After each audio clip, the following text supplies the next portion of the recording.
పుట్టినరోజు జరుపుకునేటటువంటి వ్యక్తి ఆ రోజు తెల్లవారుజామున నిద్రలేచి అభ్యంజన స్నానం చెయ్యాలి. అంటే ఒంటికి నూనె వ్రాసుకుంటే అలక్ష్మి పోతుంది. ఆ నూనె అలదుకొని తలస్నానం చేస్తారు. చేసే ముందు పెద్దవాళ్ళు తల మీద నూనె పెట్టి ఆశీర్వచనం చేయడం, వెన్నుపాము నిమరణం ఆచారంగా వస్తోంది. ఆ స్నానం చేసిన తరువాత ఇష్టదేవతని ఆరాధన చెయ్యాలి. ఇంట్లో కులదైవం ఇష్టదైవం ఉంటారు. ఆ కులదైవాన్ని ఇష్టదైవాన్ని ఆరాధన చెయ్యాలి.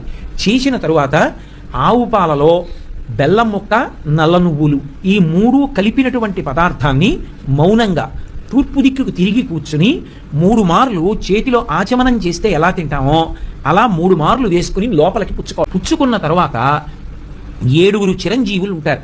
అంటే అశ్వత్థామ, బలి, వ్యాసుడు, హనుమంతుడు, విభీషణుడు, కృపాచార్యుడు, పరశురాముడు. వీళ్ళ 7 కూడా సప్తైతే చిరజీవినః. తల్లిదండ్రులకి, గురువు గారికి తప్పకుండా నమస్కారం చేసి వాళ్ళ ఆశీర్వచనం అందుకో. దీపాన్ని గౌరవించు, దీపం వెలిగించు. దీపం దగ్గర మట్టు మీద ఓ అక్షతలో పువ్వో వేసి నమస్కారం చెయ్యి. అది నీ ఇంట కాంతి నింపుతుంది, నీ జీవితాన్ని నిలబె